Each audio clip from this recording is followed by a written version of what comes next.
Hello everyone, this is विवेक पाठक और स्वागत है आप सभी लोगों का मेरे यूट्यूब चैनल जिसका नाम है पाठक सर की पाठशाला। स्टूडेंट्स, आज का जो टॉपिक है वो एग्जामिनेशन पॉइंट ऑफ व्यू से इम्पॉर्टेंट भी है और मज़ेदार भी। इम्पॉर्टेंट इसलिए है क्योंकि बहुत सारे स्टूडेंट्स को इस चैप्टर में प्रॉब्लम है। मज़ेदार इसलिए है क्योंकि ये आप अपने घर के बड़े बुजुर्ग से भी सीख सकते हैं। मतलब उनका जो तजुर्बा है वो कहीं ना कहीं इस चैप्टर में काम आता है, चाहे वो पढ़े लिखे हों या फिर वो पढ़े लिखे ना हो, फिर भी इस चैप्टर के बारे में वो आपको अच्छे से समझा सकते हैं। अब आप जान गए होंगे कि मैं किस चैप्टर के बारे में बात कर रहा हूं और थंबनेल भी आप लोगों ने देख लिया। चैप्टर का नाम है ब्लड रिलेशन। इंपॉर्टेंट चैप्टर है, चाहे वो एसएससी का हो, चाहे वो रेलवे का एग्जाम हो, चाहे वो बैंकिंग का एग्जाम हो, सारे एग्जाम्स में इसे क्वेश्चंस आते ही आते हैं। अब बहुत सारे लोगों को इसमें बहुत सारा प्रॉब्लम भी है। कुछ लोगों को ये नहीं समझ में आता है कि क्वेश्चन को कहां से स्टार्ट करना है। कुछ लोग बहुत ज्यादा ट्रिक अपनाते हैं, सिंबल को यूज करते हैं, उसमें वो उलझते हैं। कुछ लोगों का आंसर आता है लेकिन लास्ट में समझ नहीं पाते हैं कि किसके बारे में पूछा है और किससे पूछा है। ये सबसे बड़ा समस्या भी है, स्टूडेंट्स में ये समस्या भी बहुत ज्यादा देखा गया है। तो इन सभी चीजों पर आज हम लोग डिस्कस करने वाले हैं इस वीडियो में। अब संबंध को समझना है, ब्लड रिलेशन है हमारा चैप्टर, तो अब जाहिर सा बात है कि स्टूडेंट्स की डायरेक्ट इसमें क्वेश्चन तो आएगा नहीं। अब डायरेक्ट नहीं होगा मतलब छोटे से छोटे बात को एग्जैगरेट किया जाएगा, बढ़ाया चढ़ाया जाएगा, बढ़ा चढ़ाकर पूछा जाएगा। जैसे दादाजी। अब दादाजी अगर कोई कह दे, अगर कोई बोलता है कि दादाजी, तो दादाजी बड़ा सिंपली डिफाइन है कि पिता के पिता। ठीक है, लेकिन अब क्या है कि इस चीज को क्वेश्चन में अलग अलग तरीके से तोड़कर पूछा जाएगा या बोला जाएगा। जैसे जैसे हमारे माँ के ससुर। ठीक है, तो माँ के ससुर भी दादाजी हुए, पिता के पिता, तो पिता के पिता भी हमारे दादाजी हुए। तो इस प्रकार से क्वेश्चंस को लिंक बाय लिंक करके पूछा जाता है और हमें लिंक बाय लिंक ही बनाना है और लिंक बाय लिंक ही पढ़ना भी है। जैसे मेरा एक सिंपल सा सवाल है और आप लोगों को जो आंसर देना है इसका कमेंट सेशन में अपना अलग अलग देना है। मामा किसे कहते हैं? सवाल एक बार फिर से कि मामा किसे कहते हैं? आप अपने आंसर कमेंट सेशन में आराम से दीजिएगा और जरूर दीजिएगा। अब कुछ चैप्टर पर बात किया जाए। अब स्टूडेंट्स कुछ बात है, कुछ मजेदार बात, क्योंकि चैप्टर मजेदार है। आपके साथ ऐसा कभी ना कभी ये घटना घटा होगा कि आपके घर में कोई व्यक्ति आए हैं जिनसे आप पहली बार मिले, जिनसे आप लाइफ में फर्स्ट टाइम मिल रहे हैं, जिनके बारे में आपको कुछ नहीं पता है। अगर वो बुजुर्ग हैं या फिर वो ग्रामीण इलाके से आते हैं, विलेजर है, तो वो कभी भी आपको डायरेक्ट अपना परिचय नहीं देंगे। वो एक सवाल के लहजे में अपने बारे में आपको बताएं। जैसे मान लीजिए कोई व्यक्ति आपके घर में आए और आप उनके बारे में कुछ नहीं जानते कि कौन है, कहां से आए हैं, ना ही आपको ये पता है कि वो रिश्ते में आपके क्या लगे। ठीक है, तो उनका सबसे पहला सवाल, बाबू क्या मुझे जानते हो? आप बोलेगा जी नहीं, पहचान तो नहीं रहे हैं, फर्स्ट टाइम मिले हैं। तो फिर वो अपने आप को इंट्रोड्यूस करेंगे, कुछ इस प्रकार से करेंगे कि आपके जो दादाजी हैं, आप बोलेंगे हाँ जी है, उनकी जो बेटी है, आप बोलेंगे हाँ जी है, मैं उनका बेटा।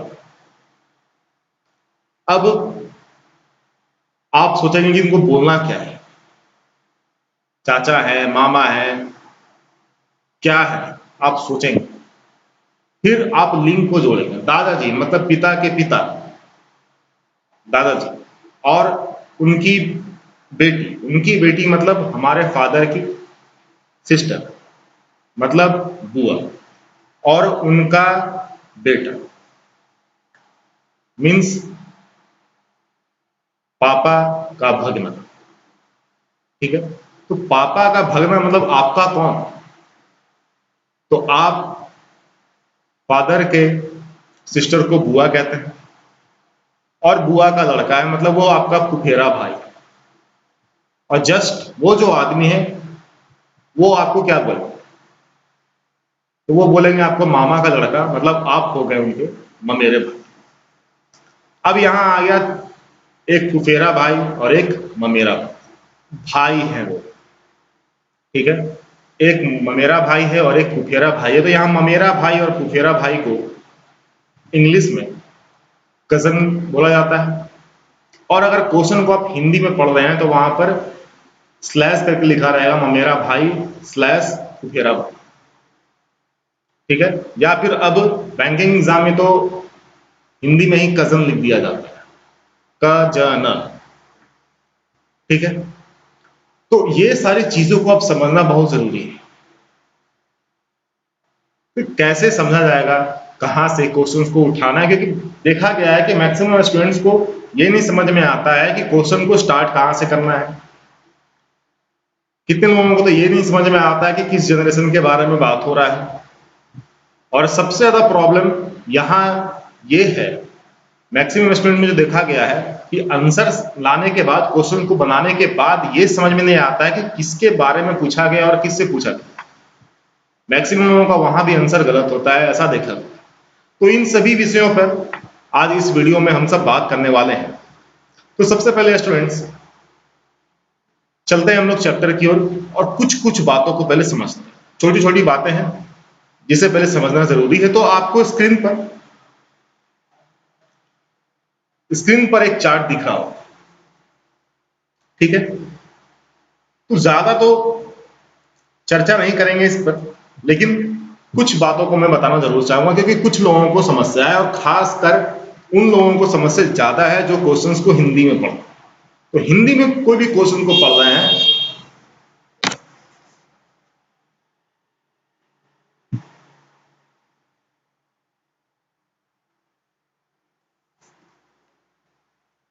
उन लोगों को ज्यादा प्रॉब्लम है जो क्वेश्चंस को हिंदी में पढ़ते हैं।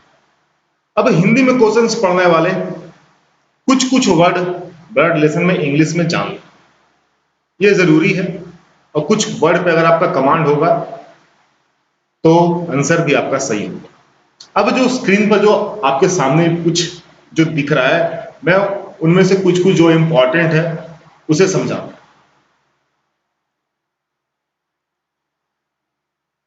सबसे पहले यहां जो लिखा गया है उसे बताने से पहले मैं बता दूं कि ब्लड रिलेशन, ठीक है, रक्त संबंध, जैसा चैप्टर का नाम, ठीक है।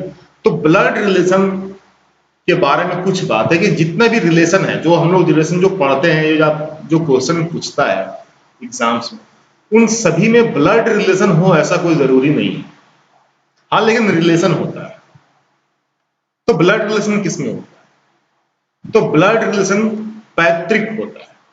पैतृक, अब ये पैतृक क्या है? तो पिता की तरफ से जितना संबंध है वो ब्लड रिलेशन में आता है। ठीक है, पिता की तरफ से चाचा हो गया, चचेरा भाई हो गया, ठीक है, चचेरी बहन हो गई, दादाजी हो गए, ये सब पैतृक संबंध है, मीन्स पैटर्नल। और पैटर्नल से ही हमारा ब्लड रिलेशन चलता है। ठीक है, बाकी रिलेशंस है लेकिन वो ब्लड में नहीं, आपके खून के संबंध में नहीं। तो जनरली ये सारी बातें नॉर्मल है जो मैं आपको बता रहा हूं। तो जानना क्या है? तो जानना यह है कि रिलेशन दो प्रकार के हैं ब्लड रिलेशन में। एक होता है पैटर्नल और एक होता है मैटर्नल। ठीक है, पैटर्नल का फर्स्ट लेटर पी, पी से हो गया पापा, या आप ये कह ले पी से हो गया पैतृक। ठीक है, पी से आप पापा भी कह सकते हैं, पी से पैतृक भी कह सकते हैं। तो पापा के तरफ से जितने भी रिलेशंस हैं सब के सब पैटर्नल है। ठीक है। और मैटरनल, सेकंड है मैटरनल। मैटरनल में एम मीन्स माँ या मदर, तो मदर के तरफ से जितने भी रिलेशन है, मदर के तरफ से जितने भी रिलेशन है वो है मैटरनल। ठीक है।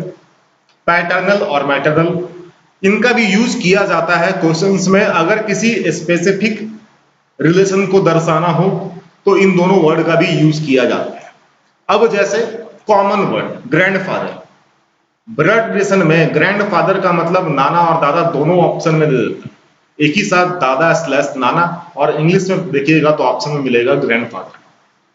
लेकिन अगर स्पेसिफाई करना हो कि नहीं अगर दादाजी ही हैं तो अब ग्रैंडफादर के आगे पैटर्नल का यूज करें। Paternal grandfather, paternal grandfather means दादाजी और मैटरनल ग्रैंडफादर मीन्स नाना जी। तो यहां कुछ बातों को लिखा गया है। और एक बात और समझना है, इकलौता बेटा या इकलौती बेटी। ठीक है।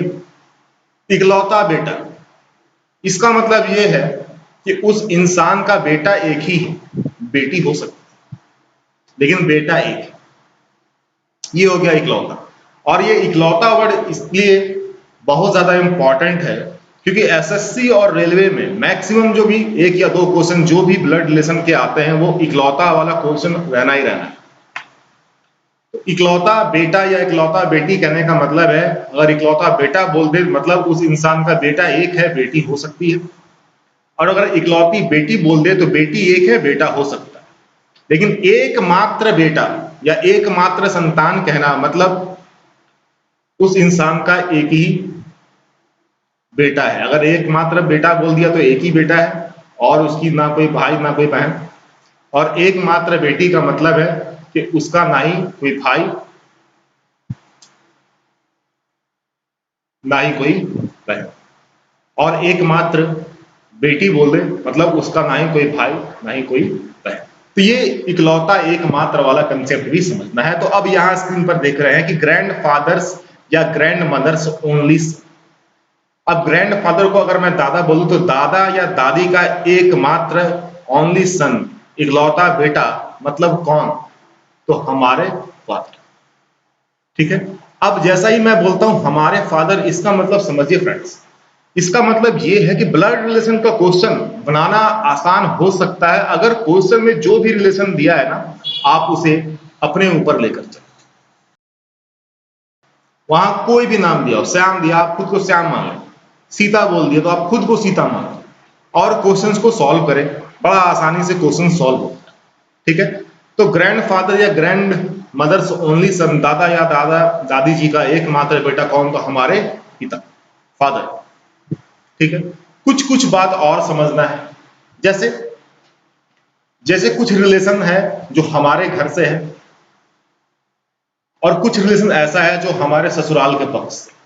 ससुराल, ठीक है, अब नया वर्ड आया है ससुराल। तो ये जो ससुराल वाला जो संबंध है वो हर किसी के साथ, और आप मेल हैं तो भी आपका ससुराल का क्वेश्चन हो सकता है, फीमेल है तो भी हो सकता है। तो अब इसमें समझना क्या, जैसा कि मैंने बोल दिया क्वेश्चन हिंदी में पढ़े, आपको आंसर इंग्लिश में देना है। तो जब भी ससुराल का बात होगा तो वहां कानून शब्द, कानून शब्द का मतलब हो गया इन लॉ, इन लॉ। अब फादर कह दिए तो वो हमारे पिता, फादर इन लॉ कह दिए तो हमारे ससुर जी, तो हमारे ससुर जी कौन, मीन्स हमारे वाइफ के पिता। मदर कहते हैं तो हमारी माँ, और मदर इन लॉ कह दिए तो हमारी सासू माँ। सासू माँ मीन्स कौन, तो हमारी वाइफ की मदर। तो ये इन लॉ शब्द है। सिस्टर कह दिए तो हमारी बहन, सिस्टर इन लॉ कह दिए तो कौन, सिस्टर इन लॉ में 4 रिलेशन है। अगर आप हिंदी में पढ़ते हैं तो, और वो चारों के बारे में बताता हूं। आपकी साली सिस्टर इन लॉ, आपकी भाभी सिस्टर इन लॉ, आपकी सरहज सिस्टर इन लॉ। ठीक है। और उसमें एक और संबंध आता है ननद, ये ननद भी सिस्टर इन लॉ है। ये 4 बात मैंने कहा, एक साली, एक सरहज, एक भाभी और एक ननद। अब कुछ लोग साली के बारे में जानते हो, ननद के बारे में जानते हो, ठीक है। लेकिन मैक्सिमम लोग अब सरहज के बारे में नहीं जानते होंगे कि सरहज कौन है। ठीक है। तो इन सारे वर्ड से बचने के लिए मैंने बोला है कि आप इंग्लिश में पढ़ें, क्योंकि साली हो, सरहज हो, भाभी हो या ननद हो, सबको इंग्लिश में सिस्टर इन लॉ ही कहते हैं। मीन्स मीन्स ये है कि ससुराल का रिलेशन आता है, अगर फीमेल है तो sister in law maximum answer sister in law में जाएगा, और अगर ससुराल का रिलेशन आ रहा है और वो मेल का है तो ब्रदर इन लॉ में मैक्सिमम आंसर चला जाता है। तो ये सारी छोटी छोटी चीजें हैं जो आपको समझना है। सन्स वाइफ, जैसा यहां लिखा गया है सन्स वाइफ, ठीक है, सन्स वाइफ। तो सन मतलब बेटा और वाइफ मतलब पत्नी। तो बेटे की पत्नी को क्या बोलते हैं? तो हिंदी में तो बहू कहा जाता है, और उसको क्या बोलेंगे? तो डॉटर इन लॉ। अब डॉटर इन लॉ, डॉटर तो अपनी बेटी को कहते हैं, तो डॉटर इन लॉ आपके बेटे के ससुराल से रिलेटेड हो गया, और ससुराल आया तो इन लॉ आएगा, तो डॉटर इन। तो ये सारा कुछ कुछ वर्ड है जिसके बारे में जानना है। अब पढ़ते हैं आगे। आगे आपको एक चार्ट दिखेगा।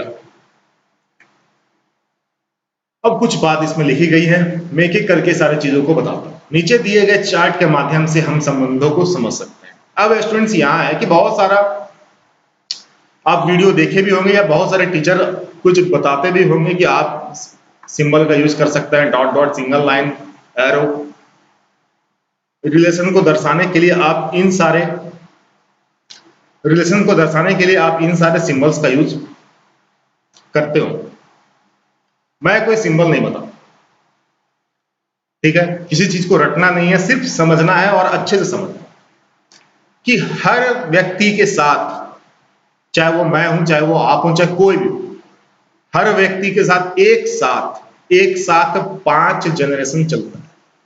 5 जनरेशन वो अभी चल रहा है या फिर आने वाले समय में चलेगा, लेकिन आपको मानकर चलना है कि एक साथ हम 5 जनरेशन देख सकते हैं, ठीक है। आप अपने जन्म से लेकर के अगर आप 60 या 65 साल तक अगर जीते हैं तो आप, स्वाभाविक है कि आप अपने जीवन में 5 जनरेशन देखेंगे, ठीक है, 5 जनरेशन।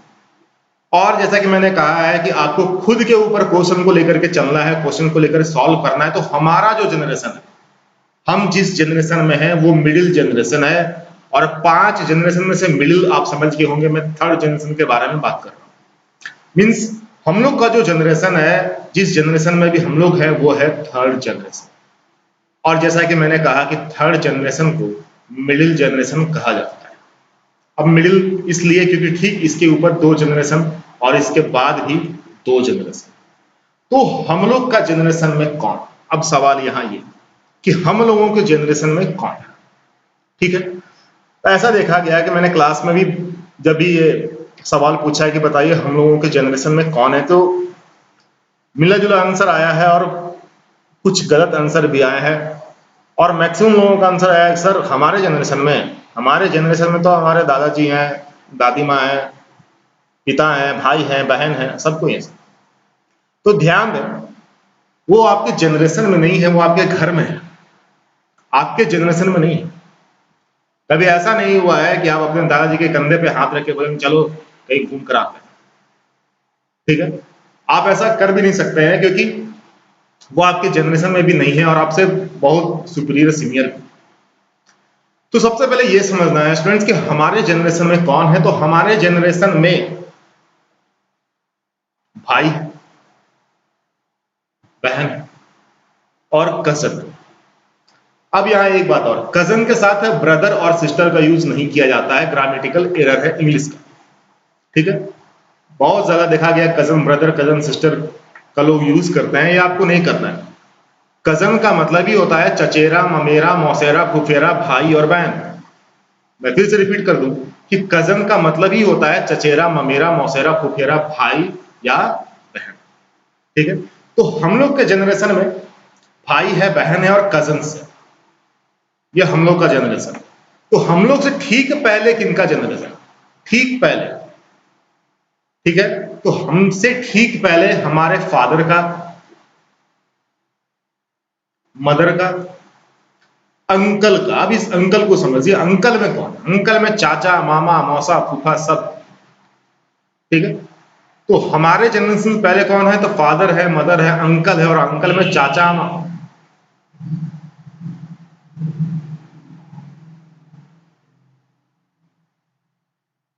तो हमसे पहले हमारे फादर का, मदर का और अंकल का, अंकल में कौन? तो चाचा, मामा, मौसा, फूफा सभी कोई है। और फिर कौन है? तो आंट है।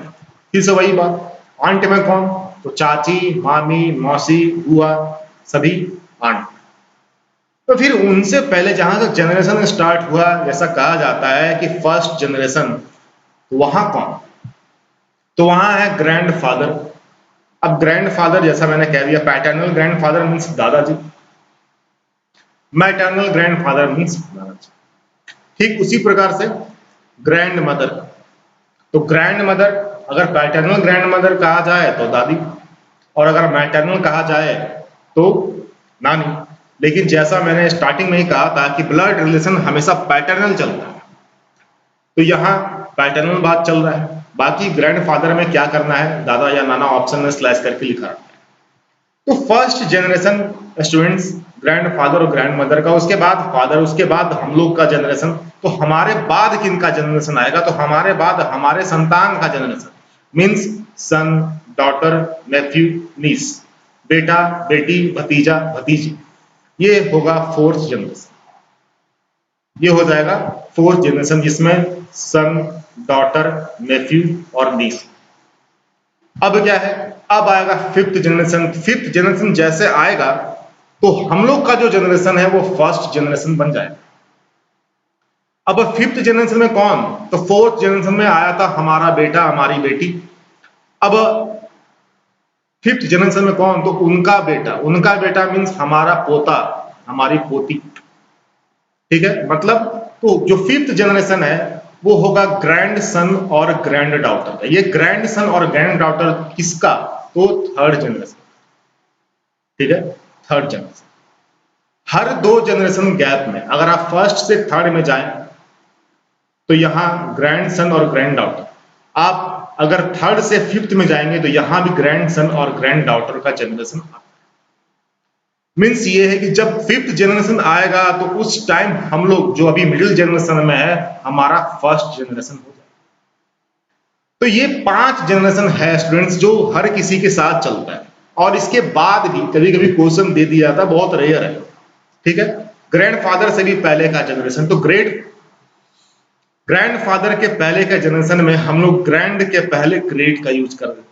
ग्रेट ग्रैंडफादर, इसे हिंदी में परदादा कहा जाता है, ग्रेट ग्रैंडफादर।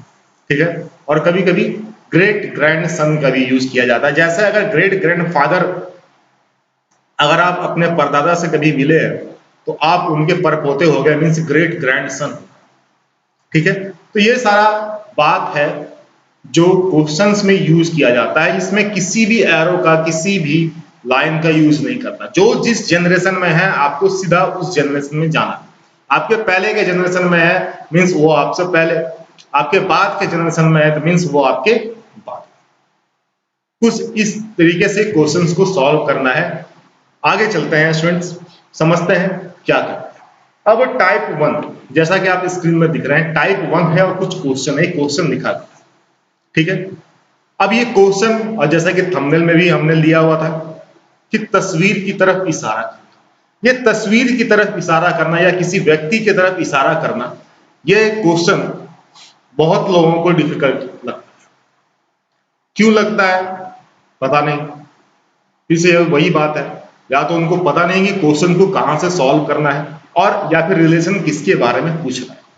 तो क्वेश्चंस को सॉल्व करने से पहले मैं एक वर्ड पर ध्यान दिलाना चाहूंगा आप सभी को, और वो शब्द है मैं, मेरा, मेरी, कुछ ऐसा।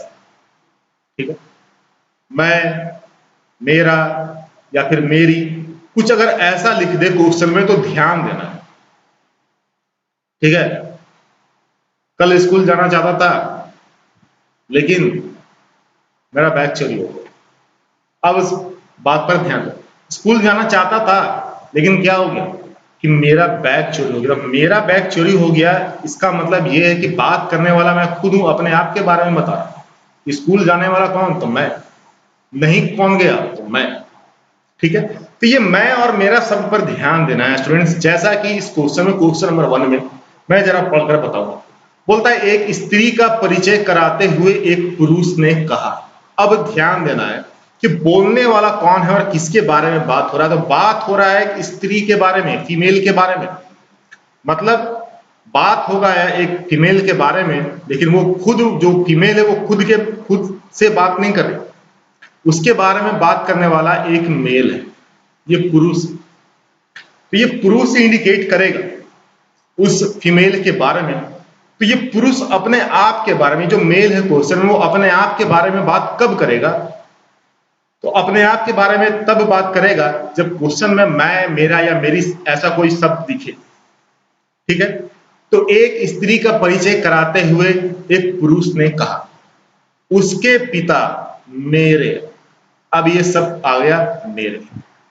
अब जैसे ये मेरे शब्द आया तो बात अब इस स्त्री से शिफ्ट होकर के इस पुरुष पर पहुंच गई। ठीक है, मान लीजिए मैं ही वो पुरुष हूं, क्योंकि मैंने स्टार्टिंग में ही कहा है कि जो भी क्वेश्चन हो आप उसको खुद पर लेकर चले। मैं ही वो पुरुष हूं, ठीक है, और किसी महिला की तरफ इशारा करते हुए बात कर रहा हूं। तो उसके पिता मेरे पिता, ठीक है, मेरे पिता। अब इस चीज को समझना था कि मेरे पिता, बात अब मेरे पे आई है। ठीक है, के इकलौते पुत्र।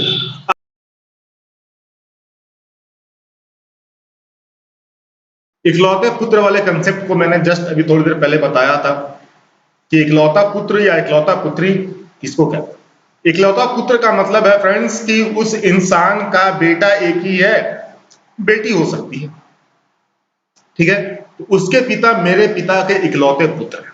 अब इस क्वेश्चन को अगर आप भली अगर सोचें कि करना क्या है, उस महिला के जो पिता हैं वो मेरे पिता के इकलौते पुत्र हैं। आप अपने ऊपर लेकर चलिए बात को, आपके पिता का इकलौता पुत्र कौन है? मैं फिर से रिपीट कर दूं, आपके पिता का इकलौता पुत्र कौन? तो मेरे पिता, अच्छा मेरे पापा हो गए, उनका इकलौता बेटा, अरे तो हम है। ठीक है, तो मेरे पिता का इकलौता पुत्र कौन? तो मैं खुद। अब क्लियर है कि बात किसके बारे में हो रहा है? बात वो पुरुष, उस जो स्त्री के बारे में जो इशारा कर रहा है कि उसके जो पिता हैं वो मेरे पिता के इकलौते पुत्र हैं, मतलब वो खुद के बारे में बात कर रहा है। ठीक है, तो बताइए वो स्त्री उस पुरुष से कैसे संबंधित है? वो जो स्त्री है उस पुरुष की बेटी होगी। अब इसको कैसे सॉल्व करेंगे? क्योंकि अगर आप वर्बली सॉल्व कर लिए तो बहुत बेहतर है, नहीं तो कुछ आप डायग्राम बनाइएगा। तो अब यहां भी मैं कुछ डायग्राम बनाता हूं। और एक स्त्री का परिचय कराते हुए एक पुरुष ने कहा, ठीक है, ये वो स्त्री है और इसके बारे में बात करने वाला ये वो मेल है। ठीक है, बोलने वाला ये मेल है। क्या कहता है कि उसके पिता मीन्स इस स्त्री के जो पिता हैं, ठीक है, इस स्त्री के जो पिता है वो मेरे पिता। तो मेरे पिता जैसे आया स्टूडेंट, तो ध्यान देना, जैसा ही मेरे आया मतलब वो ये मेल अपने खुद के बारे में बात कर रहा है और ये मेल यहां है। ठीक है, उसके जो पिता है वो मेरे पिता के इकलौते। तो जाहिर सा बात है, जैसा मैंने कहा मेरे पिता का इकलौता पुत्र कौन? तो खुद मैं। मतलब वो व्यक्ति खुद के बारे में बात कर रहा है। बताइए कि वह स्त्री उस पुरुष से कैसे संबंधित है? तो ये जो स्त्री है, ठीक है, इस पुरुष की क्या लगेगी? तो बेटी, मतलब डॉक्टर। अब जैसा कि मैंने बोला जनरेशन से समझना है। इसके पिता, इस फीमेल के जो पिता है, ध्यान ये देना है स्टूडेंट्स कि इस फीमेल के जो पिता का जनरेशन है, जाहिर सा बात है कि इसके ठीक एक जनरेशन पहले, क्योंकि ये हो गई मिडिल जनरेशन, और इसके ठीक एक जनरेशन पहले इसके पिता का जनरेशन। अब इसके भी पिता का जनरेशन कहां? तो ठीक इसके पहले। अब इसके बेटे का जनरेशन कहां होगा? तो ठीक इसके बाद। तो बस यही जनरेशन समझना है कि कौन थर्ड जनरेशन है, कौन सेकंड जनरेशन है, कौन फर्स्ट जनरेशन है। आंसर क्या होगा आपको पता है, आंसर हो जाएगा बेटे। ठीक है, अब जैसा कि जो बात को मैंने बताया उसी बात को यहां लिखा है। तो क्वेश्चन को सॉल्व करते समय खास तौर पर मैं या मेरी शब्द पर ध्यान देना अनिवार्य है। मैं या मेरा शब्द का संबंध थर्ड जनरेशन से है। ठीक है, थर्ड जनरेशन जो आपका जनरेशन। थर्ड जनरेशन को स्टूडेंट्स अपना जनरेशन मानकर प्रश्न को हल करें, इसे प्रश्न आसान करने में हल हो जाएगा, आसानी से हल हो जाएगा, जैसा सारी बातों को मैंने बताया। आगे चलते हैं नेक्स्ट क्वेश्चन की ओर। नेक्स्ट क्वेश्चन में कहता है, एक स्त्री की तस्वीर की ओर इशारा करते हुए रमेश ने कहा, तो बोलने वाला कौन? रमेश मेल है, और एक फीमेल एक लड़की की तस्वीर की तरफ इशारा करके कहता है, उसकी माँ का भाई मेरी माँ के पिता का इकलौता पुत्र। अब जाहिर सा बात है, मेरी माँ के पिता का इकलौता पुत्र, ध्यान बस इसी चीज पर देना कि मेरी माँ के पिता मीन्स कौन? तो नाना जी, उनका इकलौता बेटा कौन? तो माँ के भाई, और माँ के भाई को क्या बोलते हैं? तो मामा जी कहते हैं। ऐसा आपको रिलेशन को तोड़ तोड़ कर समझ लेना है। आगे क्वेश्चन को सॉल्व करते हैं। सबसे पहले तो एक लड़की की तस्वीर की तरफ इशारा करते हुए रमेश ने कहा, ठीक है, उसकी माँ मेरी माँ के इकलौते पुत्र, उसकी माँ का भाई, ठीक है, उसकी माँ का भाई मेरी माँ के पिता का इकलौता पुत्र, ठीक है। अब ध्यान देना है स्टूडेंट्स कि इस क्वेश्चन में रमेश की मदर के बारे में कोई स्पेसिफिक जानकारी नहीं है, ठीक है। मीन्स ऐसे क्वेश्चंस में या तो ये जो फीमेल है आप उसे इसकी मदर माने, या फिर आप इसे इसकी मौसी मतलब आंट भी मान सकते हैं। ऐसा इसलिए क्योंकि इसमें कोई स्पेसिफिक जानकारी नहीं है। फिर आगे क्वेश्चन को पढ़ते हैं कि उसकी माँ का भाई मेरी माँ के पिता का, मेरी माँ के पिता। अब जैसा मैंने बोला कि ये जो फीमेल है आप चाहे तो इसे इसकी मदर माने या उसकी मौसी माने, मदर्स सिस्टर, ठीक है। तो इसकी पिता के इकलौता पुत्र कौन? तो ये व्यक्ति। एक बार क्वेश्चन का फिर से कि इस लड़की के मां के भाई का पिता, ठीक है, उसकी मां का भाई मेरी मां के पिता का इकलौता पुत्र, मतलब ये जो आदमी है ये रमेश का मामा है, ये तो कंफर्म। लेकिन रमेश की मां के बारे में कंफर्मेशन यहां पर नहीं है। तो क्वेश्चन में बोला है कि बताएं कि लड़की की मां रमेश से कैसे संबंधित है। लड़की की मां, ठीक है, ये जो लड़की की जो मां है, ये जो फीमेल है, वो रमेश से कैसे संबंधित है। अब यहां कंफर्म तो है नहीं, ठीक है। तो इस केस में ये जो फीमेल है या तो वो मां है या तो वो आंट है, मदर सिस्टर है। आंसर या तो मदर होगा या तो आंट। अगर ये जो लड़की है, अगर आप इस फीमेल से रिलेट करें और इस फीमेल का संबंध अगर रमेश से लेकर चलते हैं, अगर ये मदर है तो ये सिस्टर है, और अगर ये आंट है तो ये कजन है। यहां पर आंसर क्लियर नहीं है, आंसर हो सकता है यहां आइदर में कि मदर हो या आंट। पढ़ते हैं नेक्स्ट क्वेश्चन, ठीक है। यहां पर लिख दिया गया है, यहां रमेश की मां के बारे में स्पष्ट जानकारी नहीं है, इसलिए महिला या तो मां है या मौसी। नेक्स्ट क्वेश्चन, क्वेश्चन नंबर 3 कहता है, एक तस्वीर की तरफ इशारा करते हुए एक व्यक्ति ने कहा, मेरा ना तो कोई भाई है और ना ही कोई बहन, किंतु उस आदमी का पिता मेरे पिता का पुत्र है। तो मेरे पिता का पुत्र कौन? या तो मैं या फिर मेरा भाई। लेकिन यहां एक बात बोल दिया है कि मेरा ना तो कोई भाई है ना ही कोई बहन है, इसका मतलब एकमात्र बेटा और एकमात्र संतान कह लें, वो खुद के बारे में बात कर रहा है। तो क्वेश्चन में आगे कहता है कि वो तस्वीर किसका है, ठीक है। आइए इसे सॉल्व करते हैं। तो ये वो तस्वीर है और इस तस्वीर की तरफ इशारा करते हुए इस व्यक्ति ने कहा, ठीक है, कि मेरा ना तो कोई भाई है और ना ही कोई बहन है, लेकिन उस आदमी, मतलब ये जो तस्वीर का जो आदमी है, इस आदमी का पिता, ठीक है, मेरे पिता का पुत्र है। तो मेरे पिता का पुत्र मतलब कौन? मैं खुद। और इस तस्वीर की तरफ इशारा करते हुए इस आदमी ने कहा कि मेरा ना तो कोई भाई है ना ही कोई बहन, लेकिन इस व्यक्ति का पिता मेरे पिता का एकमात्र पुत्र या फिर मेरे पिता का पुत्र, एकमात्र तो क्वेश्चन में कहा नहीं है, लेकिन उसके पहले एक बात को क्लियर कर दिया है कि मेरा ना ही कोई भाई है ना ही कोई बहन है, मतलब वो एकमात्र संतान है। वह तस्वीर किसका है? अब बात क्लियर है कि वह तस्वीर किसका है। वो तस्वीर किसका है? तो इसके बेटे का, मतलब हिज सन, वो खुद के बेटे की तस्वीर की तरफ इशारा कर रहा है। उम्मीद है कि आप सभी फ्रेंड्स को यह वीडियो पसंद आया होगा और मैं जो समझाना चाह रहा हूं वो बात भी समझ में आई होगी। तो ये पार्ट 1 है, तस्वीर की तरफ इशारा करने वाला, और ये हर एग्जाम में एक सवाल इससे रहता है स्टूडेंट्स, जो आपको सॉल्व करना है। तो स्क्रीन पर जैसा आप देख रहे हैं कि मेरे पिता का एक लौता पुत्र का मतलब मैं या बोलने वाला व्यक्ति खुद के बारे में बात कर रहा है, और इस बात को मैं बार बार रिपीट कर रहा हूं कि ये यहां से इकलौता पुत्र या इकलौता पुत्री वाला कंसेप्ट से एक सवाल रहना ही रहना है। ठीक है, तो अब कुछ क्वेश्चंस हैं जो आपको सॉल्व करना है। आप अपने घर में इसे सॉल्व करें और कमेंट सेशन में मुझे इसका आंसर बताएं कि किसका आंसर क्या आया है। मैं देखूंगा तो कितने लोगों का तीनों क्वेश्चन नंबर 1, 2 और 3 सही होता है। मिलता है इसके अगले पार्ट में स्टूडेंट्स। तब तक के लिए अपना खुद ध्यान रखें, खूब सारा ख्याल रखें, घर वालों का भी ख्याल रखें, आसपास के लोगों का भी ख्याल रखें। ज्यादातर कोशिश करें कि घर पर रहें, घर से बाहर ना निकलें, वैक्सीन लें, स्वस्थ रखें। धन्यवाद।